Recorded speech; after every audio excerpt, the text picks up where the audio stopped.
Take it as an invitation, knock it's for a great confusion.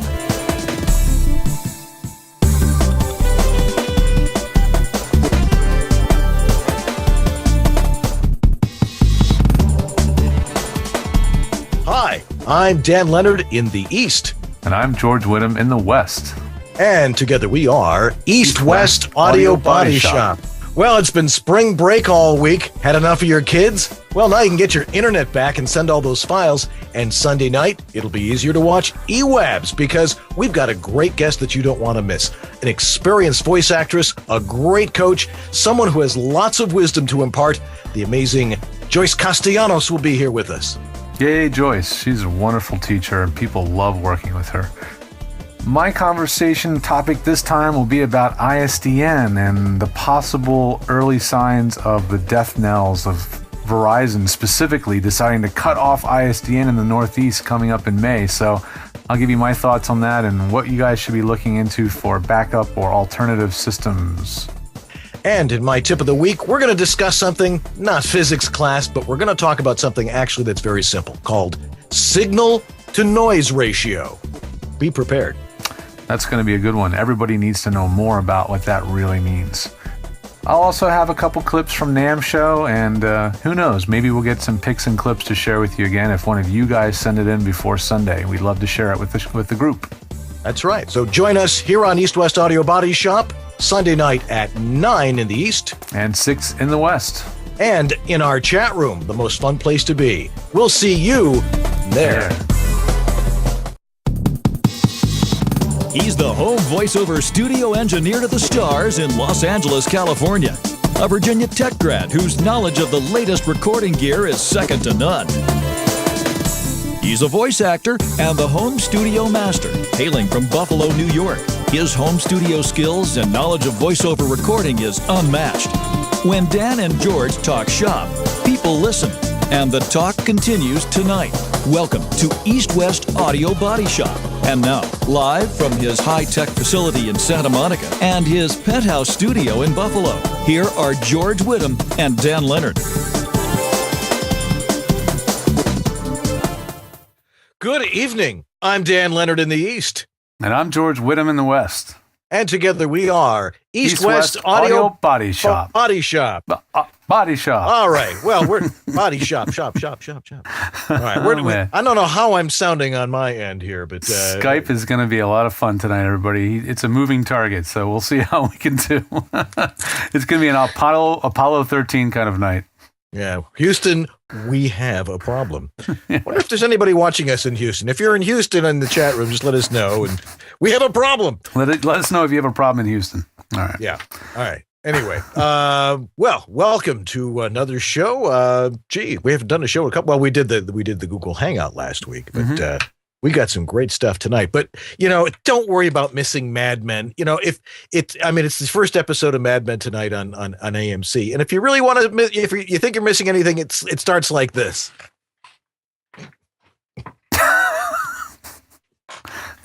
And that's pretty much it. Okay. I can't do that because I'm standing up. I know. That's part of the fun of doing this. Yes. No, I could be on on some wires and I could just be pulled up and stuff. It's the magic of TV. That's right. But anyway, we have a great show like we do every week. We are just jam-packed with information tonight, stuff that you guys need to know as voice actors. We're here to help you with your home voiceover studios and impart the knowledge that we know. Where we got it from, I'm still trying to figure that one out. So you just learn by doing. But we got a great guest tonight. A wonderful lady, Joyce Castellanos, will be joining us a little bit later. She's a voiceover coach and an accomplished voice actress, and she's going to talk to us about her career, but mostly about promo work and demos, which is something I know you guys are always asking about. And she's one of the top people in Hollywood that works with that kind of stuff. So we work hard to bring you the best stuff. Mm-hmm. And we've got, you've got some interesting news, and I've got my tip of the week coming up. You challenge me every week to do the tip of the week. And even when you say that you don't think you can do it, I say, I bet you can do it, Dan. See, I encourage you. I actually push you to make it happen every week. That's right. And I do. And I did and got everybody involved and now it's done. But starting off, some interesting news from the East that some people may not be aware of. Tell us about it. Well, yeah, I mean, if you've had your ear to the ground in the forums lately, then it'd be hard to have missed the latest announcement from our friends over at Verizon, who have decided that, yes, it is indeed time to focus on other things and no longer focus on ISDN in any way, shape, or form. So what they're going to do is, no, they're not going to cut the cord yet completely, but they are officially no longer going to take orders for ISDN if you're in the Northeast region. What exactly is the Northeast region? I don't really know. I'm going to guess that it's from anything from Delaware, Pennsylvania, New Jersey, New York, and up. But, that's a wild guess. I really don't know what the actual region is. I think it's the tri-state area. It could be. I don't know if it goes as far as Maine or not, but the official announcement was the Northeast. So whatever that means. But, it's not an official announcement. In other words, it's not on a press release. Apparently they were able to get around that. There was some backdoor way they were able to avoid actually having to do a press release on this piece of news. But it is official enough that it started showing up on the back of people's phone bills, saying that indeed, if you're in these regions, you will not be able to buy new service or move service. So some of you who may be moving during that time, Liz is one of them. Liz Desnera. Oh, I can't say her last name. Desnezera.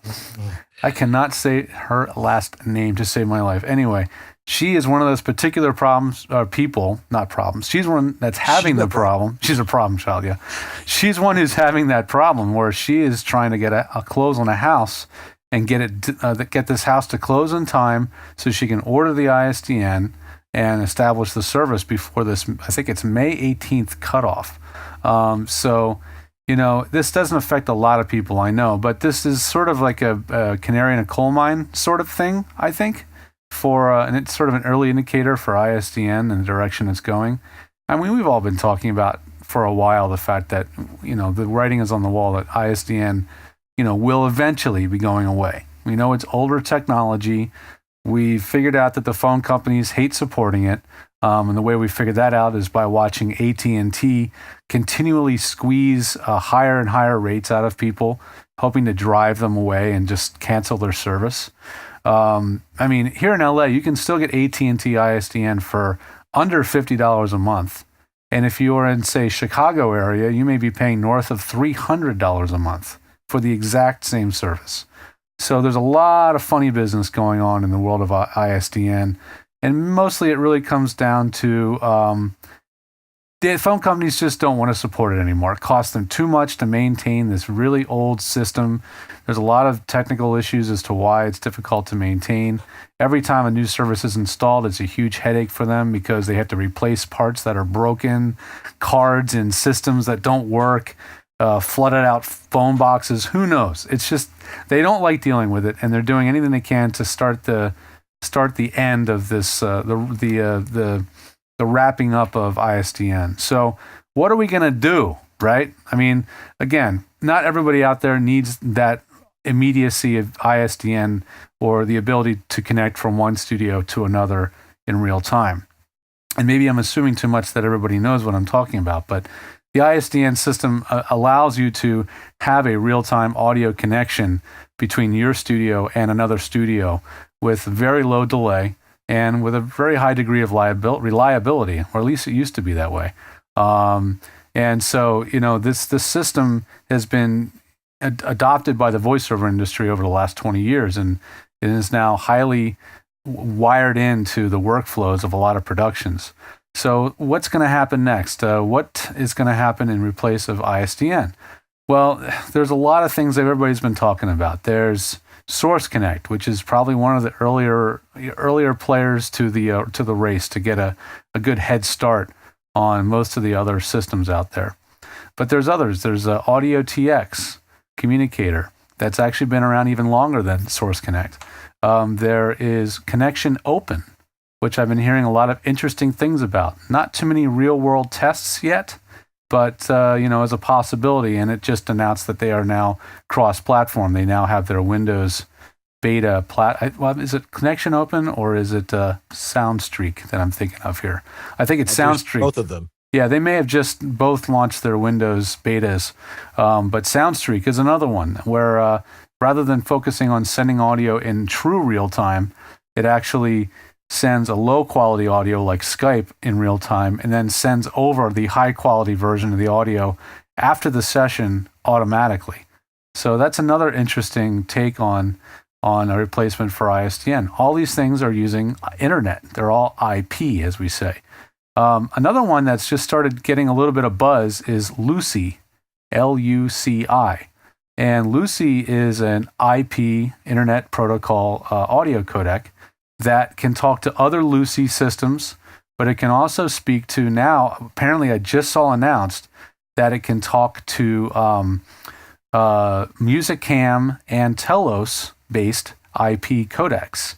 So that's pretty huge because that means studios that already have those devices in them in their facility can start being able to connect to Lucy. And Lucy is a program that just runs on your computer, a la Source Connect. But what it can do that Source Connect can't do is that they already have a handheld version that runs on iOS, so it runs on an iPhone, as well as a version that runs on Android. So they've got a real head start when it comes to trying to adopt and get a head start on people that need to have something that's portable for working out in the field. Do you think these types of technology are going to affect the kind of work you do in the near future, Dan? I really don't think so. I mean, I have not done a lot of ISDN work, and there's a lot of thoughts on it. It's like, well, if you have ISDN, you get ISDN work, but you don't get ISDN if you're not getting ISDN work. You can tell people you have it, right? It's kind of a catch-22. I mean, I had it for a short while. It was massively expensive. It didn't attract anybody to say, hey, we want to use you. And trying to hook up with companies that are like, ISDN, it didn't work with them. So I sold it to Bob Sauer. He got it to work. And he's still using it today. Was that the Audio TX? Audio first? TX, yeah, it was the Audio TX. Yeah. And the hoops I had to go through to get that with working with my local cable company was really something. Oh, yeah. But I think with the internet protocols now, with the with voice over internet protocol, and with Source Connect and some of these other ones, I thought the death knell was there, but I'm sure there were some political and corporate reasons why it just wouldn't go away, but now it'll go away, which opens up marvelous opportunities for the rest of us. Yeah, exactly. It's maybe it may level the playing field even a little more. I'm asking the chat room, what are you guys paying for your ISDN service right now? So I thought maybe I could get a quick impromptu poll here as to what people are actually paying, because the prices are all over the place. Steve Tardio said that it's just too expensive where he is. Diane Costello Merritt, $105 a month. She's down in, where is she? North Carolina? North Carolina. Or was South Carolina. South Carolina. Yeah, she's in Greenville area, right? Yeah. Yep. So she's paying $105 down there. Anthony said if he had it, it would be $191, and he's in Kansas City, right? No, he is in Kalamazoo. Sorry, Kalamazoo. I beg my pardon, or Yes. your pardon. How do you say it? Kalamazoo. So it's $191 there in the Midwest, the middle of the country. It's all over the place. Somebody else says I'm paying $191 too. So we have the best rates here in Los Angeles. I don't know why. Maybe it's because we have the highest concentration of users, possibly, and because the Hollywood industry is here and so many studios have it, that's kept the prices down. I don't really know. Someone said up in Toronto, it's likely going to be $250 or more a month. So it's all over the place. So, I mean, I think right now, my feeling is that Source Connect has a head start. The main reason is because a couple of us like myself who saw it as a great replacement for ISDN really championed it early on. And so we pushed it a lot. And I've been full disclosure, I've been a reseller. I sell Source Connect. the software. I've been reselling it for now about 4 years. And I have sold well north of 100 licenses of it by now. And so, I have, obviously, there's a horse in the race. I have a horse in the race, a little bit, because I am a reseller. But I'm always looking for the best solution to any problem.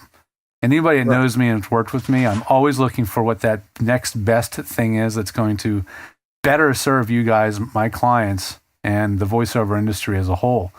So if that next better thing comes along, I'm going to be talking about it. Trust me. The thing is that Source Connect is really one of the very few that's really gotten a foot in the door at a few of the studios, the big time studios here in Los Angeles, like Fox. And I know ESPN, I've heard, is a heavy user of Source Connect. So they've got a little head start. But, I think it might be a reality that it's going to be taken in as a much more viable solution over the next year or two as all these networks get really scared that their system's just going to go away. Yep. Well, we'll see what happens. Yep. Of course, I've been an advocate for years of like, hey, look, my studio, I've got a much cleaner, signal chain. It's not going over copper. It's not hitting a satellite. It's not going over here. It's not going around the world. It's going from my microphone into my computer, and I can email it to you at 100% quality. What's the big deal? And I think, and that's where the opportunity is going to grow here with the death knell of ISDN. Mm-hmm. Some engineer somewhere going, he thinks it's going to die. Yeah. Not going to happen. And those voice actors who rely on it really heavily, they don't want it to die because it's for some of them it's the bread and butter. It's their lifeline to the networks. It does separate them from everybody else that doesn't have it. And if it does go away, it's just one more thing that's going to level the playing field even more. So it's going to be very interesting to see how this unfolds. All right.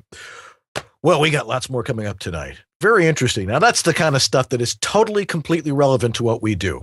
We could be talking about, pens, but no, we're talking voiceover. Could be talking about combs, but no, we're talking voiceover. We've got it all here. And we've got more to come. So you stay right where you are, and we'll be right back with more stuff here on East West Audio Body Shop.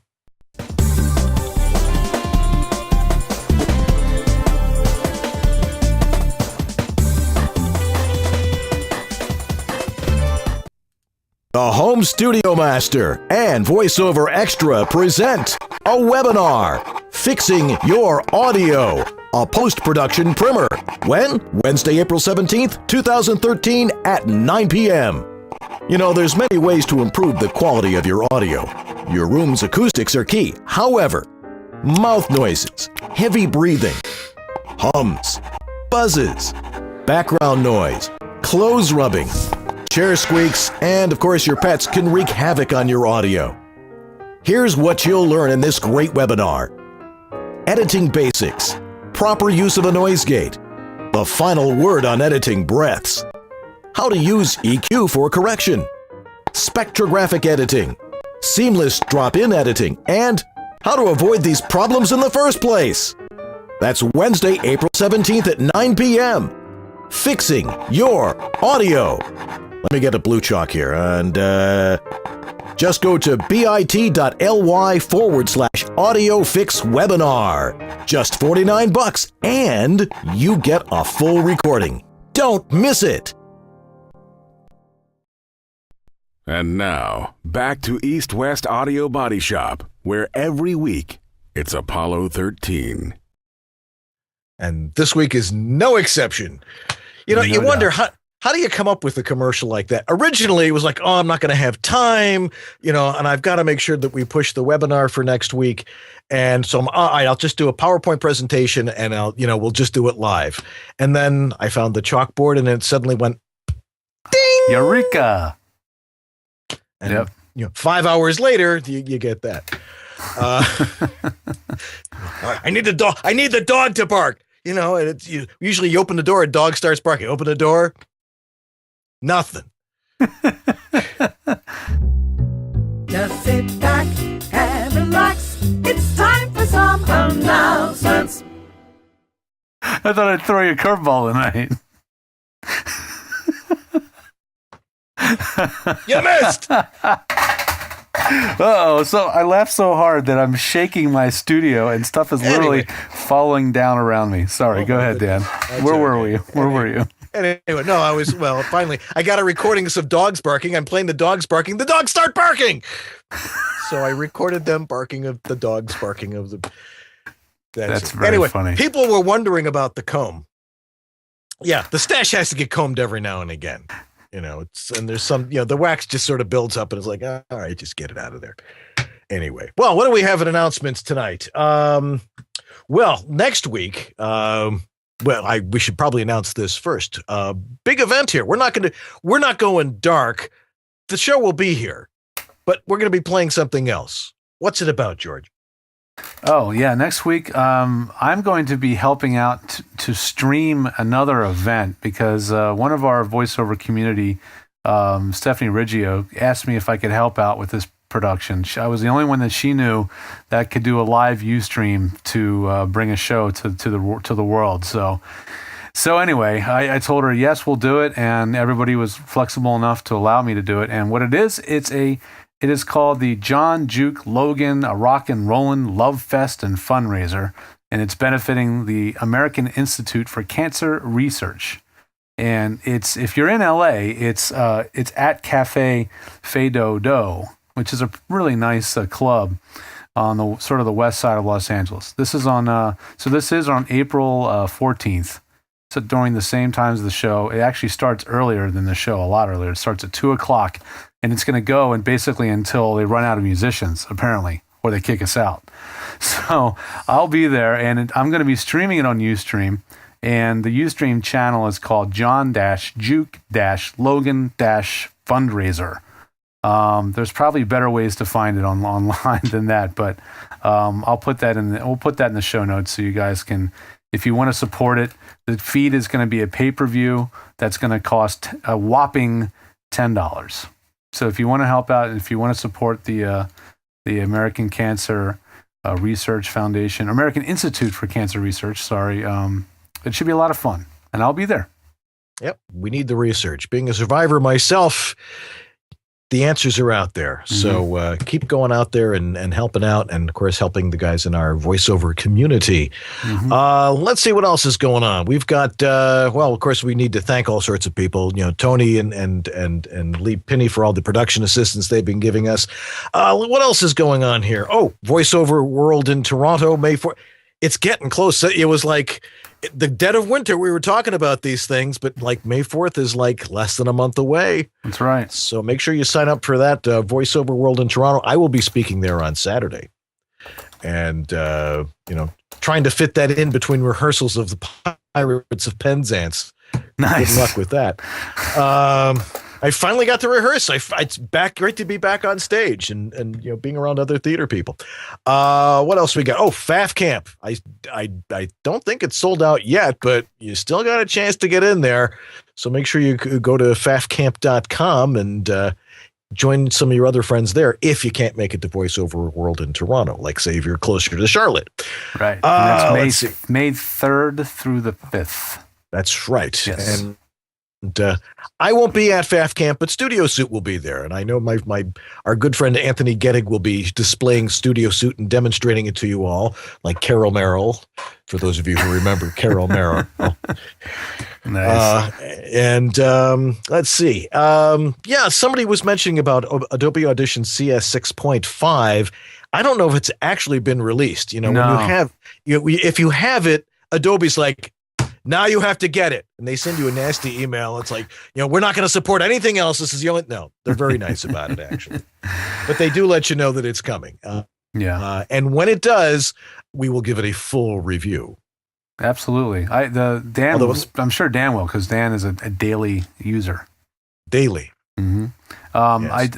I don't know much about it yet. I did read a little feature list. One thing that looked kind of cool that might be relevant for you guys in VoiceOver is a much improved noise reduction tool. It's apparently extremely good. And so a few other bells and whistles. That was the one thing that stood out. I'm sure there's some more things that may be useful, but stay tuned. We'll let you know what to look for and let you know if it's really worth the $75-ish upgrade fee. I think that's pretty much what they're charging these days. Yeah, well, I just reach into the drawer, pull out the cash.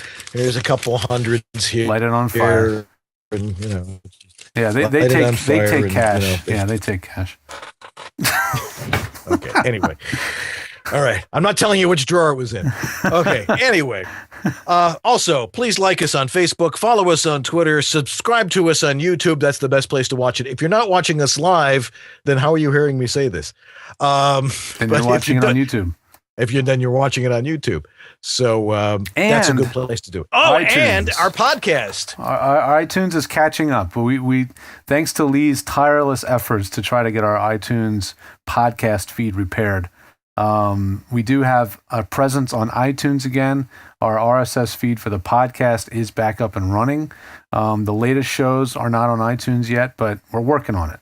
Lee is totally taking this on for him to, taking it on himself to make this happen on his own. And we really appreciate it, Lee. And I think the audio version of the show carries a lot of value. So people love to listen to it while they drive and while they make dinner.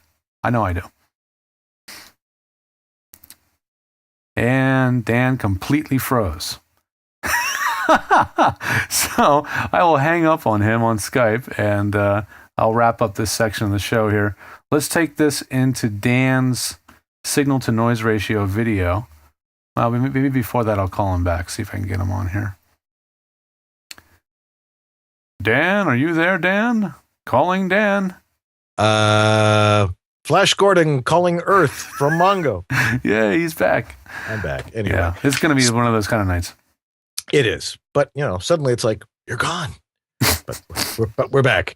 Okay, it's time to move on to our next feature. And this one I put lots of effort into. It was like, and not so much in the preparation, in the actual production of this. It was like, how am I gonna explain this? Because they say genius is making the complex simple. Well, then I'm a complete genius.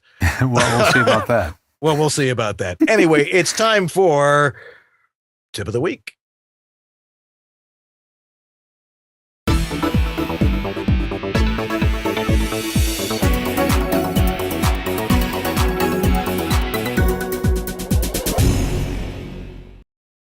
Okay, kids, it's time to play What is Signal to Noise Ratio?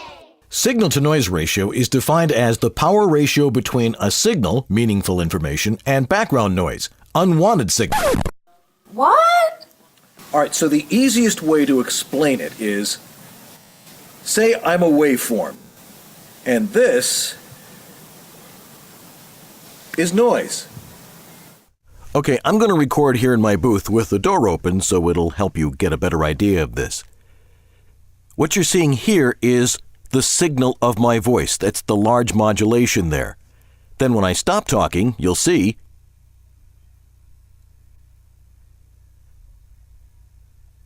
where there's noise.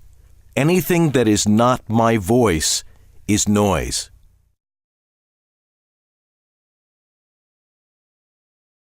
That's one way to look at it. Now, in Adobe Audition, this is what your waveform would look like, but there's something else you can see that'll really help you see what signal and noise is. This is a spectrogram, and you can see that where I speak, you can clearly see things, but where I don't speak is this stuff. That's noise. It's exterior noise, it's noise from the system, all sorts of things like that.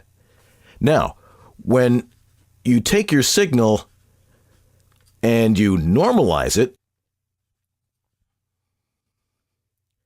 it not only makes this stuff louder, you'll notice it also makes that louder too. So the idea with signal to noise ratio is you want to make sure that it is quiet as possible in the background, so when you amplify anything, it doesn't get amplified with your voice, which is the signal, this part here. So when you hear the phrase signal to noise ratio, what we're talking about is a fat signal, a loud signal, versus a very low noise signal. You want to reduce that down. So the ratio should be high signal, low noise. And that's what signal to noise ratio is. It's from background noise, what we call your noise floor, but it's from one other place too, and that's important in the selection of your equipment. So if you're shopping for a microphone or perhaps for a digital interface, you want to find one with a low SNR. You find it on the spec sheet. Look at those numbers. You want an SNR of about 79 dB or better. This one's only 74, a ratio of about 2,000 to 1 of signal to noise. But in microphones, you can't beat the Neumanns. They are traditionally very, very quiet microphones. If you look at their specs, 87 dB or better. And the legendary Rode microphones, which claim to be the quietest on the market. So that's why you want to record in the quietest place possible with the quietest possible equipment. Signal to noise ratio. And that's my tip of the week.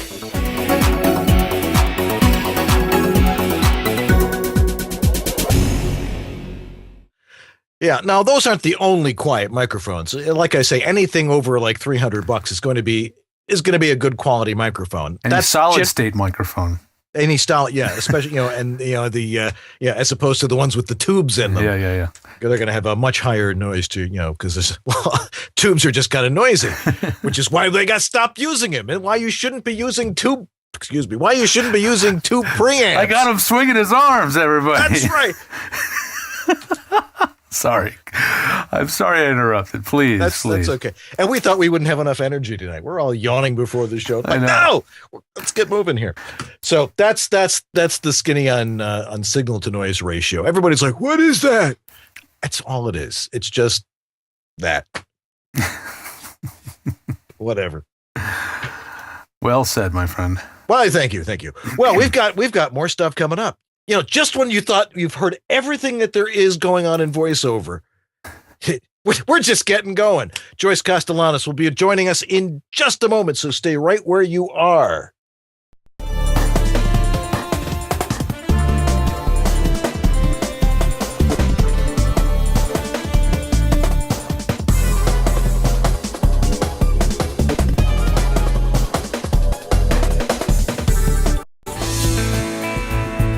VO Studio Tech. Recording made simple. Hi, I'm Peter McHugh. This is Jim Tasker from Los Angeles, California. Hi, this is Bill Ratner in Los Angeles. Hi, this is Scott Rummel here in Yorba Linda, California. Hi, my name is Rick Wasserman. Hi, this is Tom Kane. Hi, my name is Vanessa Marshall. Hi, my name is Zurich. Hi, I'm Mary McKittrick. Randy Thomas chiming in. Hi, this is Joe Szymanski. Hey, this is Rick Robles. Hi, my name is John Patrick Armstrong. I was turned on to George by none other than Don LaFontaine, who always swore by his health. George is absolutely awesome. ISDN, Source Connect, Phone Patch, FTP, you name it, George has set it up. It's really the best thing I've ever done for myself. I feel free, safe, fearless, like anything is possible in here. Unless you like to look for opportunities to waste time, call George. And he did all of that, long distance over the phone and the internet. I'm very happy with George, and Thanks, George. You make it easy. Welcome back. We call it EWABS. Dan and George call it the only way to spend Sunday night.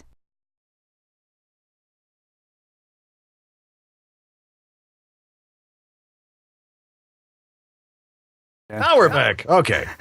That was a really short little drop. That was a really short little promo. Man, didn't give me any time to transition there. Okay. Well, we'd like to welcome our guest for tonight, a wonderful lady with tremendous experience in our business, and she is joining us. Where are you joining us from, Joyce? From beautiful downtown Burbank, actually. Beautiful downtown Burbank. Joyce Castellanos, welcome to East West Audio Body Shop. Thank you. It's so nice to be here, and thanks for having me. I'm glad you could join us tonight. Well, people I'm sure are familiar with your name, and because I've got your business card sitting here somewhere, and I mean we met somewhere along the line. But I know you've been very active in Hollywood in as a voice actress and coaching. But tell us a little bit more about yourselves and a little bit more of your background. How you ended up where you are today. Well, for many moons, I actually started out in promo at NBC. I was working as an audio producer in the the audio department for network promo there, getting my chops there, and then moving on to some Disney Channel for a little bit, and ultimately over to the WB for almost 12 years. So during that time, I trained myself. I mean, I also went to training as a voice actor so that I could be a better director. Because, if you don't know what's going on in the booth, if you're not an actor, you need to become one. And so that really helped a lot. And it was great training. And during that time, though, as I was directing talent, auditioning them for coming into the department, I realized that people were coming in with commercial backgrounds, but no promo background. And without the promo training, they weren't having. Oh boy, shit! That's breaking up pretty bad. Come on, Skype. Yes, be good to us. Joyce, we couldn't even get through the opener with really? Joyce. Blow into your microphone real hard so we can clear the line out here. Skype is just dropping out all over the place, Joyce. That's the dynamic that was happening, and that's when I need to call back. I don't know. No, it sounds good now. Yeah, it comes and goes. It's just based on the direction the wind is blowing at that moment, apparently. Well, just to recap. No, actually, working at the WB was at a time when the style started to shift from announcer, to storyteller, to more natural. So it's been very interesting. I've had the pleasure and the honor of being through it, all the different things. I worked with Danny Dark, who was just brilliant back in the 80s over at NBC. Very lovely melodic voice, and just really velvet. But it was still a different style. And Don LaFontaine, with his work there, more of the intense, driven. And then when I got into WB and in the mid-90s, things started shifting to a different style. So that's where, as that started to happen, that's when I started teaching, because it was obviously a shift in trends, and people weren't aware of how to get there. So that was really fun, and I was able to start that.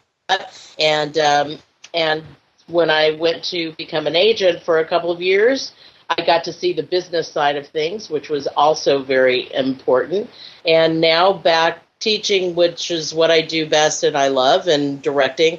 My partner Gene Cordes and I formed One Stop VO, and so we've expanded promo trailer, narration, and commercial, and so that's what I do, and that's what I love, and there's a lot about voiceover, and especially in the promo areas, that are very different. And I think the focus has always been promo and trailer, because that is truly a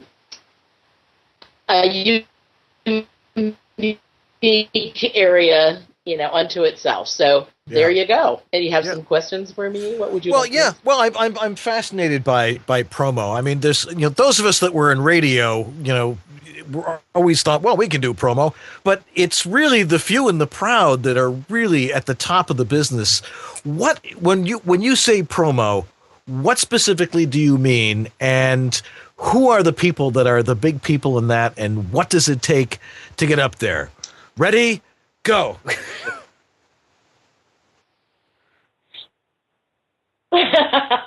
Well, good question. I'm glad you asked.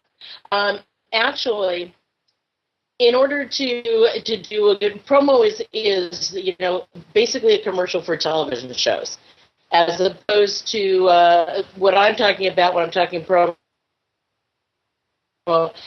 is your mainstream television promo, as opposed to affiliate stations and TV, radio promos. This is television promos for shows. So it's a storyteller. It is not about, selling the show. It's about, being involved. It's a much more intimate kind of relationship when you're talking promo. However, you still need the presentation. You still Agreed. You know what I'm going to do, Joyce? I'm going to have you come back to us by audio only. So let me have you shut off your video feed on Skype. Do you know how to shut off the video part of it only? Mouse over the video screen, and now at the bottom you'll see there's a hang-up button and a microphone button, and then there's a camera button also. Click on the camera. Just click on the camera to turn off your cam. And that should figured it out. Like that? Yeah, that should make your audio. Your audio is by far the most important part. Nobody wants to miss a word, and everybody's saying, "Please put our audio only. We want to hear every word."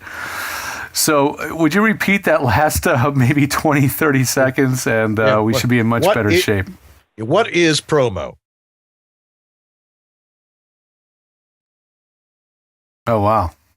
No, she's totally gone, and I'm gone too. All right, I'm going to hang up on poor Joyce. Holy moly. Wow. See, Dan, that's why we bought this extra box, so I can start running Skype on a separate computer, and I can't wait. Not rely on this forsaken technology. All right, we'll try this one more time. This Skype conferencing technology. There we go. You're back. All right, leave your camera off, and we'll pick up on what is promo. Okay, so promo is basically a commercial for a television show, and because it's much more relational. Okay, It's more about telling a story about some people you're familiar with. You still have a presentation, you still have punch with it, but it's a conversational flow. It's not. What I mean by conversational flow is that it's a natural flow of a phrase instead of having these unusual pauses that you take when you're announcing, as in, and now, here we have, that's very announcer. And now we have is more of the flow. That's what I'm talking about. So it's being able to tell a story about something people or situations that you're familiar with, and you're still the one in authority. But because 90% of promos are actually voiced to either an audio bed or picture, the training is what's so important, being able to tell your story while you're interrupted by sound bites and still keep the continuity going. So that's where it's a very different technique from most of your other styles, your other areas of voiceover. So it's also knowing the genres and the audience that you're working with.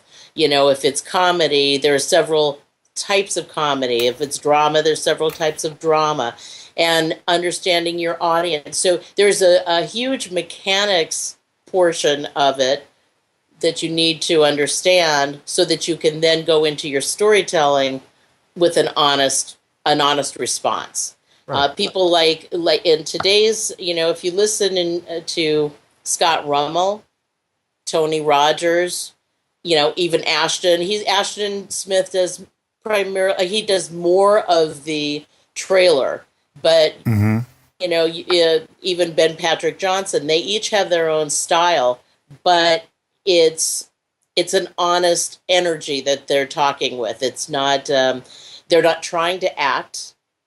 They're there. Voiceover is definitely all about acting, and so you have to understand how to connect emotionally, which is part of the acting, so that you sound like you're honest and telling a good story. But you also have to understand the styles of the networks and the stations that you're working with. Right. So there's a lot of a lot of understanding, like I said, of the mechanics, the who, what, where, when, and why. And people think it's easy, but it's not. And yet at the same time, it can be a lot of fun. I'm sure it can be. I mean, if it may not be easy, why is it that why is it that there's only a few people that are really doing it? And if everybody's just talking very, very naturally, is it talent? Is it training? What is it that separates these folks, men and women, because we know a lot of women that are really succeeding at promo now. Right. What is it that really separates them from everybody else? And are there some up and coming people that that we should know about? Well, first of all, the training is so important because there are different styles of promos of shows that are out there, and the stations, you have to understand how to relate to what's going on. But I'm sorry, my train just took off without me.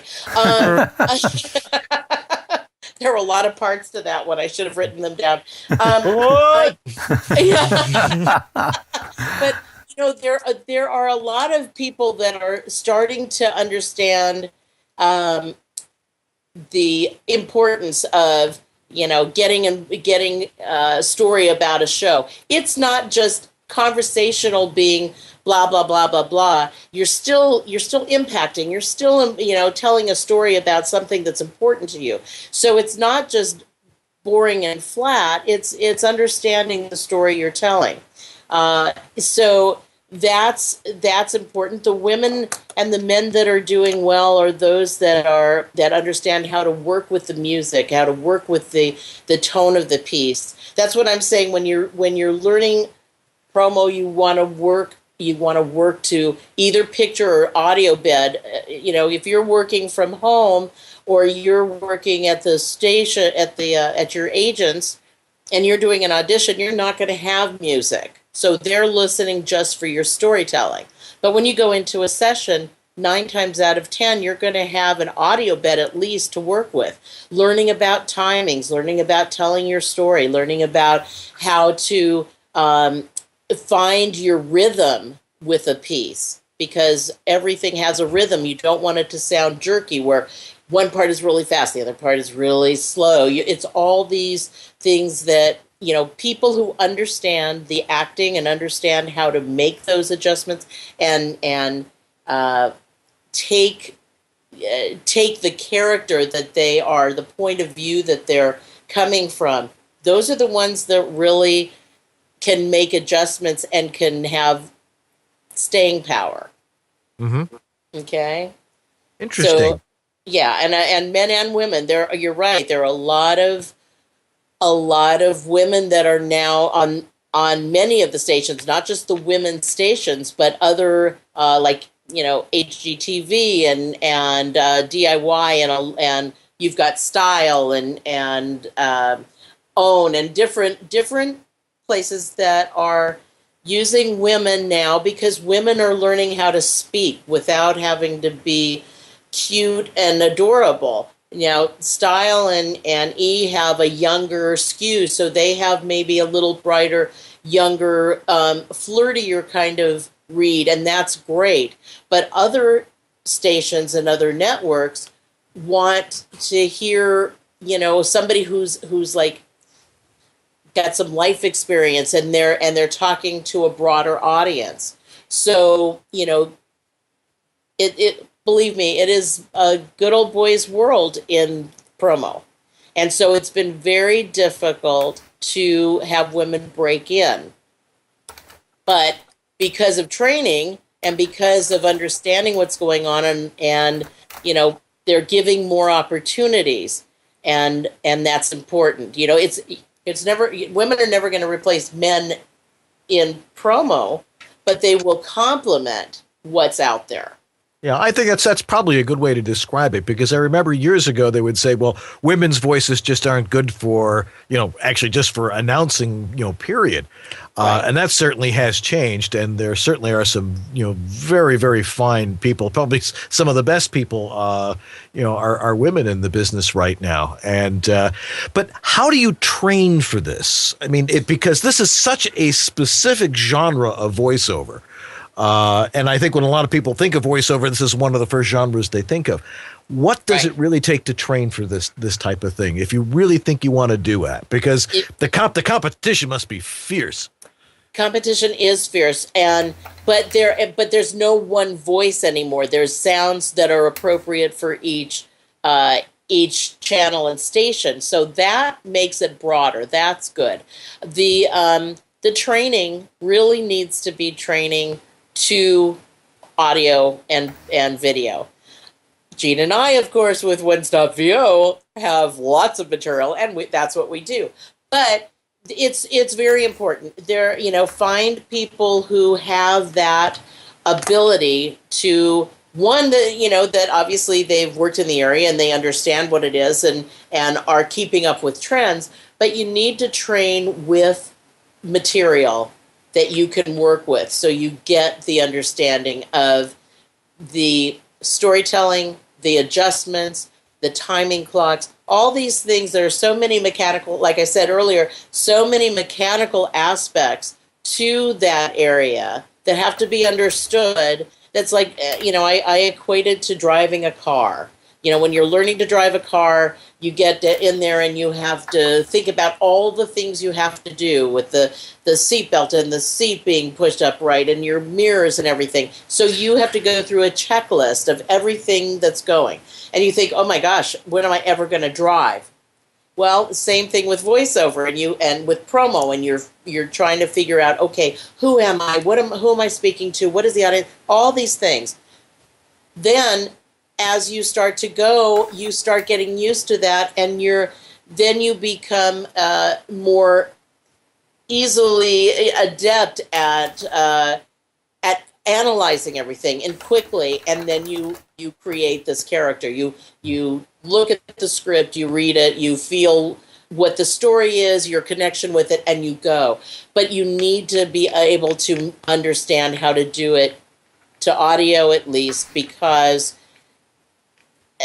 there are timings that are fixed, and you have to understand how to make it, how to adjust for fast or slow, without creating a ridiculous, speed up or slow down.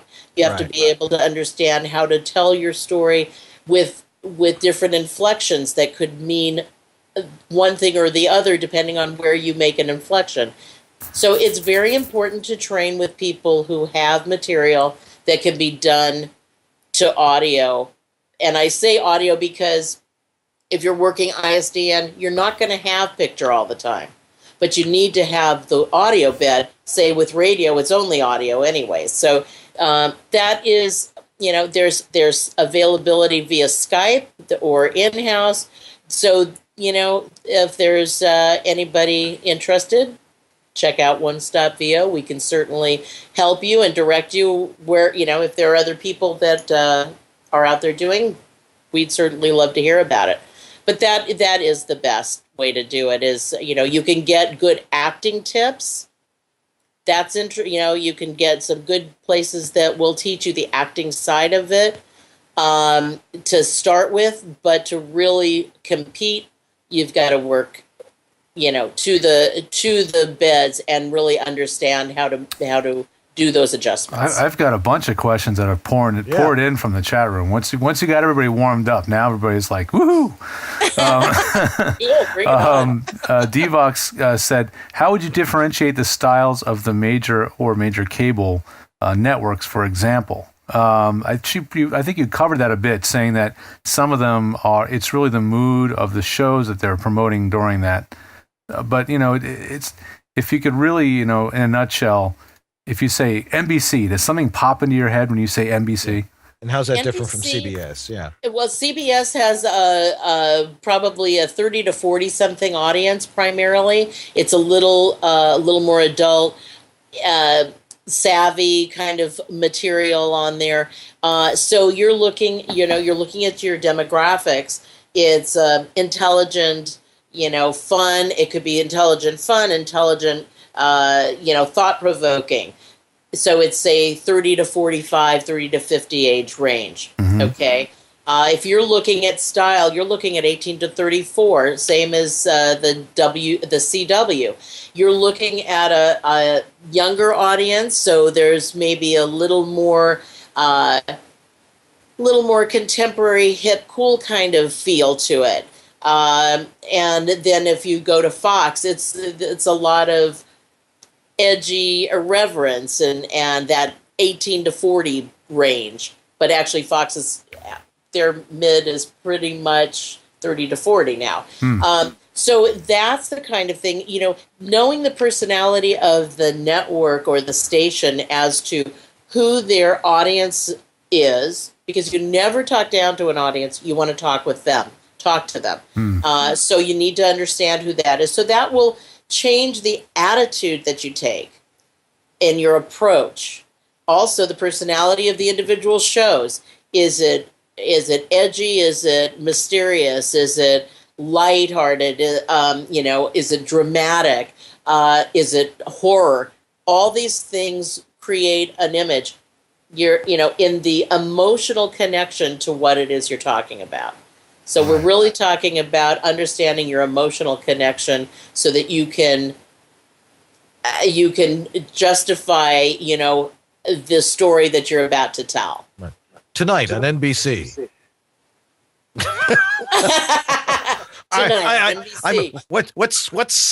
What's the story tonight on NBC? Anyway, somebody else, Pat in Toronto, said, "Can you train someone via Skype?" Skype. Oh, absolutely, absolutely. When we it do works that all the time. And what we do is when we're working Skype, Gene has his own clients. I have my own, but we both work via Skype. And what we do is we send the audio beds to the talent and scripts, and then they put it into their the audio beds into their programs. Whatever program they're using, if it's Pro Tools or any other working program.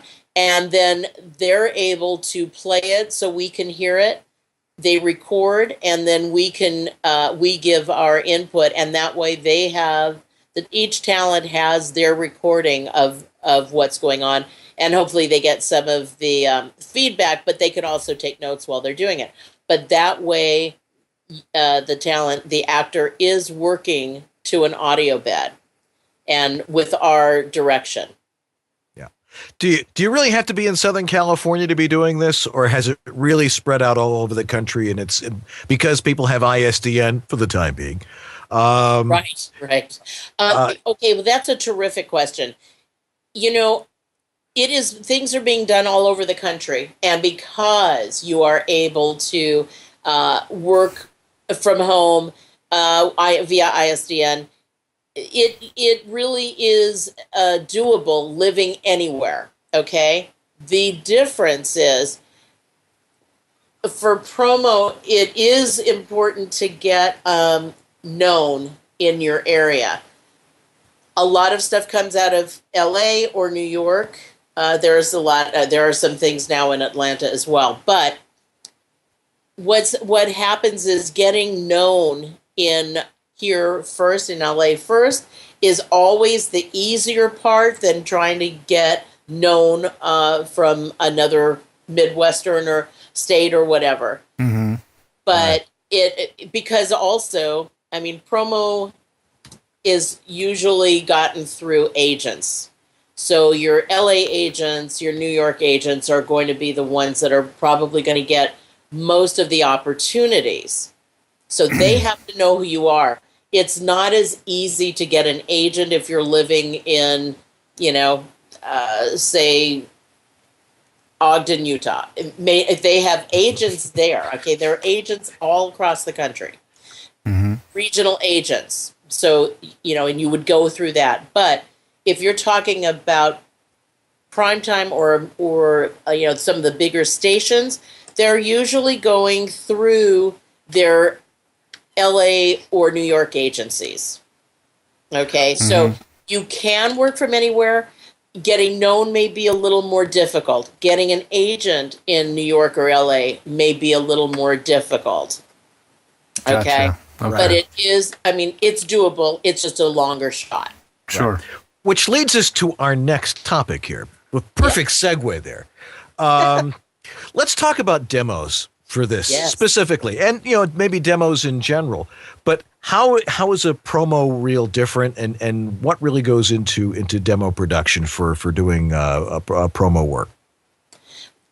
Promo demos are their own animal. They should not be on a commercial or animation demo. The idea of a promo demo is to show the individual's reach of what they can do and what they can bring to the shows, to the style of shows. They would require sound bites and music and to create a fully produced spot. When we produce demos, we must work with the people because we have to understand who they are. Okay, so in order to do a demo, as with any demo, my rule of thumb is there's never a demo before its time, meaning you have to know when you are ready to actually do one. To that end, the way we know and the way we expect our actors to know if they're ready is if you can do a spot, if you can do a script, 2 to 3 takes maximum. If it's any more work than that, it's not going to be right for you. So when you're working, when you're ready, when you're studied and you're practiced and you're ready to do, say, a promo demo, what you want to do is work with your producer, find a producer that you feel is gets you. You have to get somebody who understands what you do and what you're capable of, what your personality is. It's very important in any demo to have an understanding of your signature, and signature is your range and your marketability. What is your true place that you're going to be best served? If you're 20-something and they're looking at a history, World War II, you're probably not going to be right for that. Okay, and if you're, say, 40 and they're doing 40 or 50 and they're doing, you're looking at Style Network with this 18 to 34, just really contemporary, tongue-in-cheek, real saucy kind of feel, you're probably not going to be right for that one. So you've got to be realistic about where you fit so that your market is targeted, or your markets are targeted. So the real key is once you're practiced, once you're ready, you work with someone who can actually, I recommend having spots written specifically for the individual. I don't believe in taking a spot that somebody else has used. Yeah. Right. When we produce something, we write spots, pull the sound bites, pull the music, have them professionally mixed. They sound like they would have been aired, but they're not going to be on anybody else's demo. And it's not selling for us. It's not selling the show. We're selling the personality of the actor, the attitudes that he has, or she has. It's about your personality and your intent. It's bringing the individual out. It's not just a sound. Voiceover is not a sound. Voiceover is a story, and it's about the individual and the personality that makes them different. When you asked earlier about, the top guys, when you hear Scott Rummel or you hear Tony Rogers, you know who it is, but they've got something that's unique to them, and it's them, and that's what you want. If you want, if you want to sound like everybody else, you might as well give it up because you're not going to work. Yep. The idea is that you find out who you are and give what you do. Exactly. Now, when you write promo material, and you've written promo material, do you have a certain person in mind when you do that? Or do they listen to a bunch of different demos and think, well, maybe this script will work with this person? Or is it the other way around? Oh no, like I said, we need to know who the talent is, what they do. So we write for the for the actor's personality and talent. So we consult, we have a consultation, we figure out the attitudes, the tones, the personality. We look for shows that can show that off, and then write to their strengths. So it has to be to the individual, and it's written. We don't write a spot until we're writing it for that individual. Okay. Can I ask a couple more from the chat room? Sure. Yeah, absolutely. We won't keep you too much longer, but there's definitely you keep sparking new questions. I love it. It's fun. Yeah. Well, I'll ask two in a row. The first one maybe can summarize pretty quickly. The first one, does being bilingual give you a leg up, and do they hire cross channels to save money? Oh wow, such good ones. Our we have a great audience. They're all working voice actors in this audience. Wow. So I love it. Bilingual is actually, obviously, it's very, very good if you have the bilingual aptitude and abilities. I mean, of course, that's great. You don't have to be bilingual to do promo, but there are a lot of areas that are doing, say Spanish promos. There are things being done all the time, and they love if somebody is, say, from the South American or or Mexico or Central America. They love, or Europe, Spain, Portugal. They do love when there's somebody that can do both. During sweeps, you do a lot of. I know Fox Radio would do the general market, and then they do the Spanish market. And if you've got the ability to do both, they love it. It's great, But it's not necessary to be bilingual to work in this. But if you have it, that's just another added bonus. Now, as far as cross channels, to save money, what a lot of places are doing is, like I see NBC do it all the time, is that they will have their NBC show being promoted on NBC and then on Bravo or any of their other channels that they have. So, it'll just run on a different channel, but it's cross-promoted because it's part of the, say, in that case, it's part of the Comcast Universal stuff. Right. Does that help? Yeah. It certainly does. That helps me. There's more coming in. I don't want to keep you too much longer, so I'm going to do the last two questions here. But one of them is, what kind of homework can we do? And I know that's a really broad question, and you've probably covered a few things, but maybe if you could name like two things that someone that has promo in their sites, two little things that they could work on their own, like research or just things that's going to help them take the right steps in the right direction. Perfect. Okay. So homework would be, and this is what we give when we work with our talent too, the important thing, watch television. Yeah, gee, that's a no-brainer, right? Watch television. You can record, or if you have DVR, if you've got on demand, whatever. What you want to do, you don't have to sit and watch each show an hour here, a half hour there. What you need to do is even give yourself 10 minutes.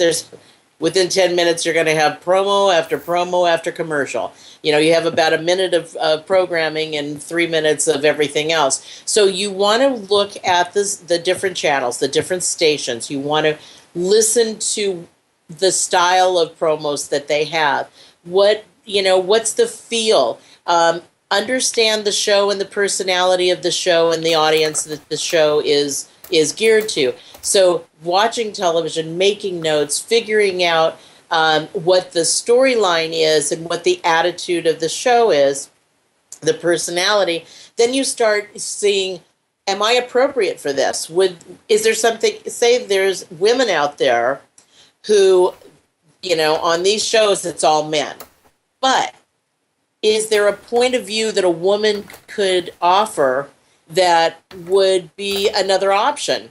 And if you're right for it, and even though it's not being done now, who knows? That could be something that would be worth showing the studios that, hey, this may be something you haven't thought of. I could work for something like that. And so it's about kind of forward thinking. Where do you really honestly feel you fit, and where, how do you show it?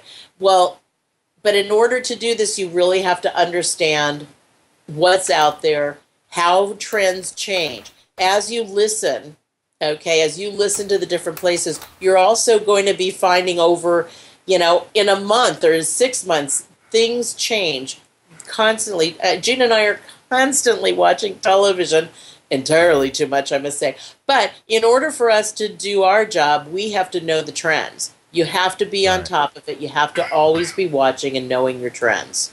Yeah. Listening to this, it's also not just listening to the promo. You understand the writing tone that goes on for the shows. But, it's also understanding the approach that's taking place. Okay? So that's a great question. There's a ton of homework you can do. Find what's really working for you, and also get training. Yeah. Okay, great. One last one here, and I know this is coming from somebody who's, I believe, overseas, or at least has been. How much opportunity is there today for international voices in the U.S. and or the international market brokered by U.S. agents? For example, Mid-Atlantic, British, that sort of thing. Are we going to start hearing some different accents in some promo work here, or Americans going over there? I believe in both directions, actually. There is a lot of call for Mid-Atlantic. There's a lot of call for British and Australian and some Spanish, some Latin. They're looking for different ways to stand out. So there is opportunity in that. Commercially, I know they're looking for a lot of those options. Okay, tons of European accents that are in commercial. Promo, not as much at this point in here, but there's BBC has, I'm sure, and A&E, there's a lot of British that goes on. But for Americans overseas, there's a huge market. All sorts of the foreign countries are looking for American talent. Yeah.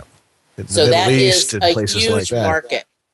Yeah. I've done stuff in the Middle East and Southeast Asia and stuff like that. And they're hot for American voices. They certainly are. Europe and Asia and the Far East, the Mid East, they are definitely looking for good talent.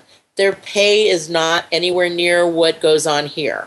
However, again, you're looking at an opportunity to do something and get your voice heard. And everything you do is working your chops. So, I feel it's a positive thing to be able to look anywhere and everywhere and see what's going on. That too shows a lot of different trends around the European markets that are going on. So and their styles may be very different too. So, some of them may be still a little more of an announce and a different attitude.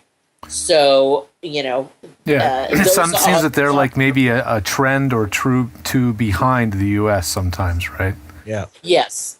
Even the Latin market has much more aggression and more bravado. But if you listen to a lot of their stuff now, the Spanish stations, they're moving into a more subtle space as well. But that's the thing. The countries are different, and their attitudes. They are not that we're far ahead, but our sensibility may be different from theirs, and therefore you have to understand the culture as well. Right, but they dance. They do. Oh my God! Thank God, I love it. Rhythm. It's all about the rhythm. That's right. Right. Well, Joyce, It's great having you with us tonight. This is an area that we don't always talk about, but it's always good to get some more information. Looking for more opportunities for voice actors and seeing really what is the path to get there. And we really appreciate you coming on tonight, and look forward to having you on again. I would love it. Thank you so much. The questions are great, and anything I can do to help. Gene and I are here to work or help you in any way. So thank you so much for having me on, and I appreciate it and look forward to another time. All right, and we'll get all that stuff into the show notes, and so you can get access to her. Thanks for being with us, Joyce. Thank you. Have a good day. All righty. Good night.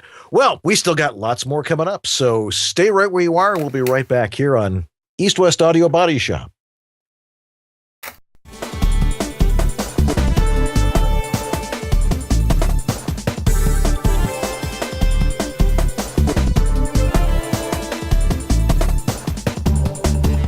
VoiceOver Extra, the voiceover industry's online news, education, and resource center 24/7. Hundreds, probably thousands of free how-to articles for voiceover success, ranging from home studio to voice acting to business. A free voiceover industry directory, calendar of industry events, resource links, a store, and much more. Bi-monthly webinars on all topics of voiceover, free subscriptions to newsletters, reports, announcements, daily news, and features at voiceoverextra.com.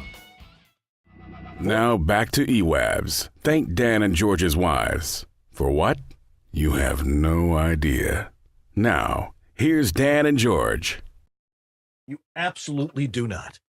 There's no question about it. As I go running back into the studio here. Well, what were you doing? What was I doing? I was running to get something. Joyce was great, wasn't she? She was wonderful. I mean, she's a pro all the way around. Man. And those are the type of people we love to get on here. And the quick thinking, just going to audio there, because that certainly helped that out and allowed us to hear every word she had to say. Yeah, and I've actually gotten to eavesdrop on one of her workshops because I was on the Voice Olympics cruise with Pat Sweeney and sat in, helping them with some tech stuff while I was on the ship. And so I got to meet Jean and her, and they're both the nicest people I have ever met that work in the Hollywood industry, and she's just a lot of fun to work with. So if you get a chance, do check them out. Absolutely. And speaking of checking things out, there's a great place to check out if you need to get voiceover stuff. We all know where that is. Like what kind of stuff? Well, say for instance, a Porta Booth Plus. Oh yeah, you got your own?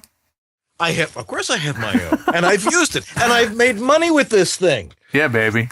It's the Harlan Hogan Porta Booth Plus. You can get it at VoiceOver Essentials, and Harlan has taken it a step further by making this magnificent travel bag. Yeah, which is fabulous because not only, I'm always making the joke with the Porta Booths. You can fit a supply of underwear in here. You can travel if you travel really, really light. This is the way to go. Plus, he put this little strap on the back so it just fits right on your suitcase. You can't beat this. And this one easily fits into into a baggage rack on a plane. So if you're absolutely positively have to take your studio on the road with you, it's the Porta Booth Plus. Can you see that one properly? Yes, sir. All right. Very nicely. Look in the other monitor there. No, it's a little low. There we go. Okay. Anyway. Well, I mean, this and the bag really does help bridge the gap a little bit between the Pro and the Plus. So if the Pro was a little steep or a little too large and you got the Plus, and you're missing out on having that bag, this definitely, like you said, helps bridge the gap. And it really is very well made. As just about everything Harlan does is very well thought out. So I don't think you can go too wrong with this baby. No. So if you go over to voiceoveressentials.com, this is the one to have. This and the Porta Booth Pro, the Porta Booth Pro. I talk for a living. You could tell. And other great items that he has over there, of course, like the Signature Sneeries headphones. The Signature Sneeries headphones. This is going south. Oh, yeah. I have to read it. This is the problem. I can never memorize copy. It's like, All right, I'm going to just memorize it. It's gone. No, okay. No, it's the Harlan Hogan voice optimized headphones signature series. See, I got to read it. I don't know how I'm going to survive on the stage if I have to not memorize my lines there. Well, at least when you're on the stage, you get to really concentrate on what you're doing instead of trying to be on, keep a show going. This is true. This is true. Anyway, exactly.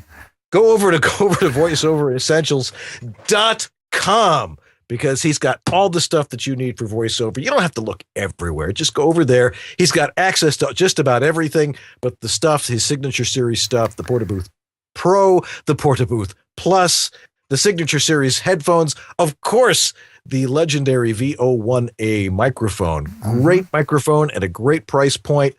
People compare it to, a U87.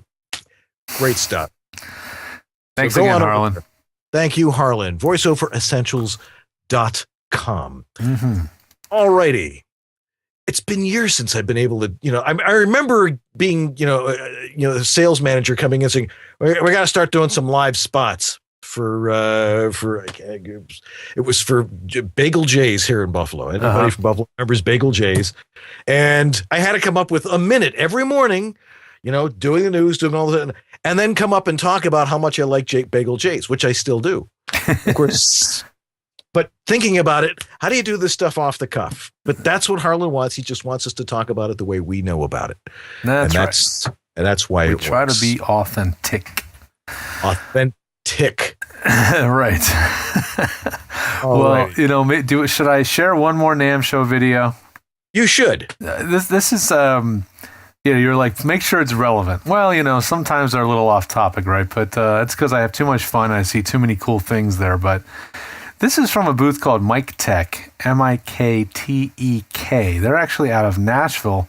They do make some really nice condenser mics, studio mics, really good quality stuff. But I stumbled on this thing. Let's watch and let's just watch and discuss. And you tell me what you think, if this thing has any viability in the voiceover studio. All right, well, we're here at Miktech, which makes some pretty nice large diaphragm condenser mics, but now they're making this thing, the Procast SST. Let me get down here and show you this picture of it. Look at this thing.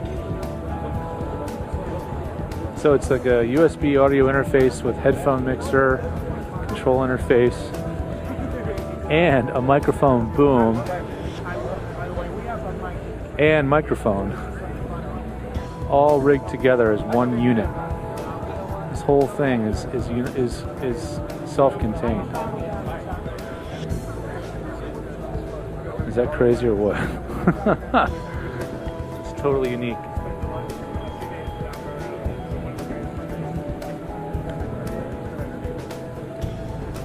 So here we go. We got mic line input. So it looks like it's got two inputs with mute controls, two input sliders, a mix control, and your headphone monitor, and then your mix between direct and playback, and a mono button.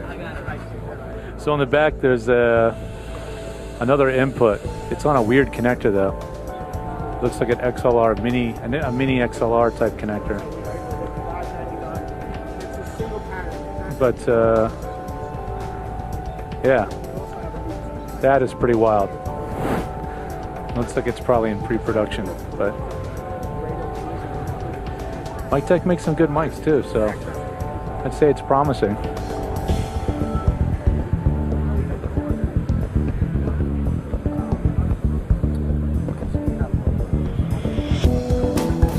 That's enough of that. Jeez. Yeah. That was lame. Sorry, guys. I haven't watched that one in a couple months, and now when you watch it after some time has passed, you realize it sort of loses its luster. Yeah, it loses its luster. But anyway, I'm calling that thing the Mr. Microphone for voiceover. Very interesting. I think it has some possibilities, but right now being like very much in beta, I can't possibly say if this thing is any good. Obviously, most of it, the most important thing is that mic. How good is that microphone? But hopefully if Miktech is making the capsule, or it's their product that's in there, it should be pretty good. I mean, I would be surprised if a company like that would make something that could sully the brand name, and but it's very unique. It's totally, truly all in one thing. I mean, everything all in one box. An interesting thing. I wonder what its signal to noise ratio is. Yes, that is a good question. Did you check the specs? There was no spec on that. Yeah, I got an interesting thing this week. What's that? People send me stuff. Somebody sent me some mustache refrigerator magnets. Nice. It's amazing. Where do you people find this stuff? There's probably there's probably like an online mustache store, like mustachestore.com or something. Yeah, I really appreciate it, folks. I mean, it shows you're thinking about me, or at least you're thinking about right below my nose. But I've gotten so many things, and I really appreciate it. And I think along with the microphone collection, I think I'm going to start a mustache, potpourri collection. It's just amazing. You should, man. We really should. And I think that's about it for tonight, actually. I think that'll do it. I think that wraps it right up very nicely. We have to thank lots of people, though. I mean, you think it's just the two of us, but no. We're doing other things all week. Other people are helping us out during the week. Yeah, I mean, it was the two of us for quite a while until we started to realize, you know what? Maybe we don't have to do this all by ourselves. Maybe we can start having more fun when we do the show. And that's right. And it doesn't look like we are. It does it at all. Yeah. But first off, we got to thank our wonderful producer, Catherine Currendon, who's down in San Diego, and she's doing all this stuff. She's setting up the guests and letting them know, and making sure that everything is fine, so that when we go on the air, they're ready to go with us. Not that we're on the air. We're like, well, I'm sure we're going through some air. So we're on Wi-Fi, so it's actually on the air. Yeah, the closest we're coming to being on the air. That's right. There is Wi-Fi. Anyway, but thank you to Catherine Currendon for helping us out on all that kind of stuff. She's wonderful. And of course, who else we have to thank here? Jason Lawson, our show notes master. Right. Keeping them flowing. Yeah, and Anthony Gettig monitoring our chat room. Thank you, Anthony. Done a wonderful job this evening. He's starting to figure out how to do that. Yeah. And most importantly, the two chief bottle washers, Mrs. Whittam and Mrs. Leonard, who are, if it weren't for them, this would not happen. That's right. And sometimes because of them, it shouldn't happen, but it does anyway. Exactly. Despite their objections and it's that sort of thing. So we want to thank them because they're why we do it. That's absolutely right. But more importantly, we do it for you too. We have a lot of fun doing it, and it feels good to get all the great the feedback we get from you guys. So thank you so much. Tell your friends, post on Facebook and Twitter. Tell everybody how fun you had watching the show and what you learned. Yes. And we need some financial support too, because it ain't cheap anymore. You get successful people. It costs more money to put things on. Yeah, the Ustream feed. Yes, the Ustream feed continues to be expensive. There's a donate button right above George's head if you're in the EWABS.net room there with our live feed there. Next week, as we told you, we won't be here, but there will be a great rock concert, which you'll be able to watch. And George put up the URL for that. In 2 weeks, it is the return of Dr. Joel Bernstein, right here live in our studio. Yes.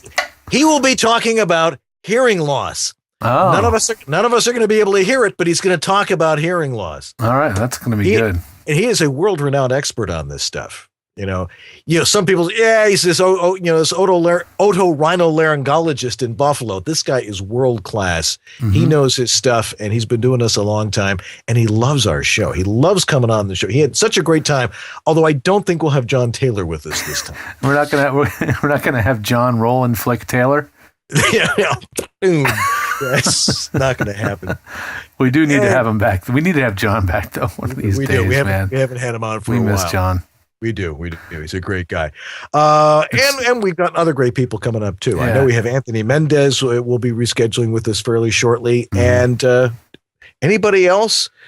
Catherine, you in there anywhere? Do we have anybody else that's on the list? I think we got some wish listers that we're waiting to hear back from. So, there's a lot of possibilities. I've still got quite a healthy list here of people that we're just starting to get a hold of these days. So, one of my clients, Rick Wasserman, who's now a coach, right.